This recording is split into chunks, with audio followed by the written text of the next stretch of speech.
We are back on Taking Care of Business on Kern Radio Newstalk 1180. Our in-studio guests from the Downtown Businessmen's Association are Kathy Butler and Joe DeSimone. Is that better that time? DeSimone. Except, Marty, I think it's the Downtown Business and Property Owners Association. I'm sorry. We'd rather you get the organization's name right than mine. Okay, see, I was concentrating, Joe, so much on getting that, just the getting. I grew up in an Italian neighborhood in Toronto, so I have a little bit of a background with that. Now, Clay, before we go back to Kathy and Joe, there was something you wanted to mention? Well, I just wanted to mention that on the 14th of December, the Greater Bakersfield Chamber of Commerce is sponsoring a program called The Next 5 Years at the Marriott Hotel. And there's going to be 3 speakers. One's going to talk about high-speed rail. There's going to be a discussion about real estate. And then I've been asked to talk about the new patient protection and unaffordable health care bill. So I'll be giving a talk on that, which should be very interesting for those that would like to attend and find out what the health care bill is really all about. Now, Kathy, I have to tell you, we've been doing this together now for about half a year, and if there's an opportunity for Clay to slide in healthcare, it's there. This is something he's very, very passionate about. I'm protecting the public. Yes, you are, and I'm looking forward to that on the 14th. That should be a lot of fun. Let me ask a couple of questions of the Downtown Business Association. And Property Association. Yes. What would it be like without a Downtown Business Association? You wouldn't have that one voice.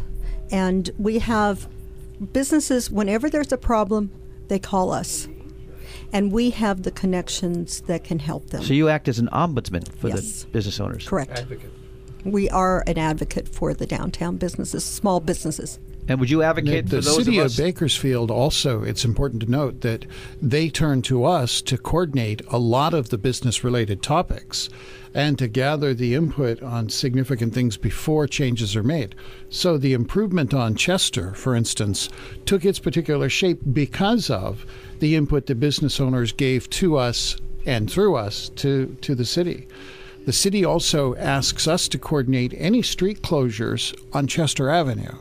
You may have noticed that the only organization that puts a banner up all the way across Chester is the Downtown Business and Property Owners Association. In other words, it's done because we all understand each other and how what we do affects others.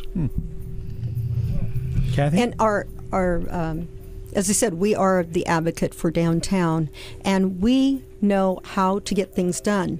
And when property owners and business owners, small businesses, call us for help, we can get them that help. And if they don't, it's very frustrating when we receive calls from businesses that said, "Oh, I wish I knew that I spent this amount of money trying to accomplish whatever work that needed to be done, when it could have been a lot simpler and maybe a lot less inexpensive."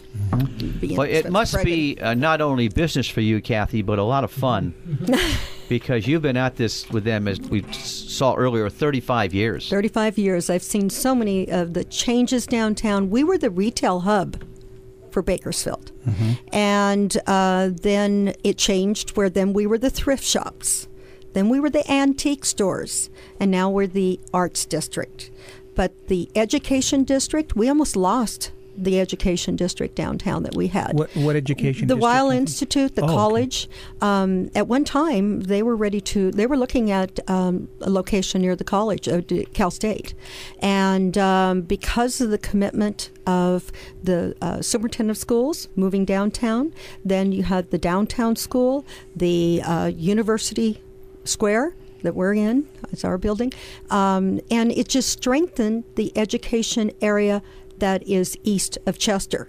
And with the Fox Theater and the Spotlight and Stars and the Nile, strengthened the arts district that is west of Chester. And that was the former superintendent, Kelly Blanton, wasn't it, that really was Correct. responsible for a lot of that? Correct, yes. Mm-hmm. And they own also some additional property now that you're going to see, Kelly on his own, right, with a group of people, that you're going to start seeing some of the buildings that have been underdeveloped. You're going to see some development soon. That's wonderful. Looking forward to it. We are here with Kathy Butler and Joe DeSimone from the, I got it right, from the Downtown Businessmen and Property Owners Association. One thing, Kathy, looking again on your website, the history of the DBA, mm-hmm. It's amazing, going all the way back to the 50s, the things that it's the organization has been involved in as far as promoting Bakersfield. I mean, it's this is an incredible resume in itself. We've been very active and trying to make things happen. And it was very hard when you had so much agricultural land that you could spread out. And that's what so many areas, other cities were doing because you had that. And some people lost their heart. In fact, at one time they were talking about building a government center in another part of Bakersfield. Right. And so with all of this that's been taking place has been giving us a transfusion. And now it's time to get the community together and build a healthy heart. Joe? A perfect example of that is the location of the federal courthouse.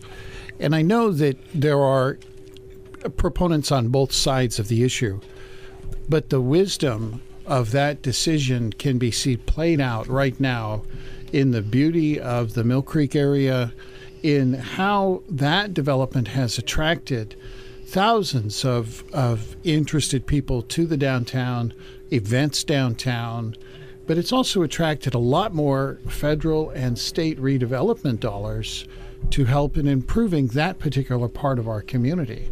And I think it's I like to say it's like a magnet, not a cesspool. All right, we are not adding to a dead and decaying area. What we're doing is we are adding to a very exciting and active core where people will be drawn closer and closer. Mm-hmm. Kathy, this question specifically, I think for you, you've been around a while, but over the years, are there any particular companies or individuals that you want to acknowledge in regard to the downtown business owners and property association? Well, Phil Bentley has been active with our association for many years. And Bob Bell is a new person that has been redeveloping some of our older buildings as well as development of the Village at Town Square, which is the property where 178 ends. Right. And that used to be auto dealership that was abandoned, and that was the entrance to downtown. Right. Now it's alive. Mm-hmm. And so he's been very active. We've had, from property owners and business owners that have taken part in downtown and have been building it. But those are two that have been very active that I can think of that I've been real pleased that have been helping us. But we have new people that have come to the table. Edie Gibson, she has the building where Metro Gallery is, and they're looking at developing that for housing the start of the year. So there's new people to the table. We've had from the hospitals, from San Joaquin Hospital, has been very active with our association and helped with the lighting the other night. It's just we've had some of the other hospitals, Mercy and Memorial, that have helped with our trolley. So it's been very exciting. It's been a collaboration. We're all working together. And the city's been great. Donna Kuntz with the city, she is fabulous. And anytime there's a problem, working together, finding a solution, we're making it happen. Kathy, Joe, I want to thank you both for being here and representing the DBA as well as you have. And Kathy, thank you for 35 years. That's fantastic. Thank you. That's it for Taking Care of Business. We will see you in 167 hours, and our guest at that time will be Andrew Clavin. Thank you and have a great day. This is Kern Radio Newstalk, 1180.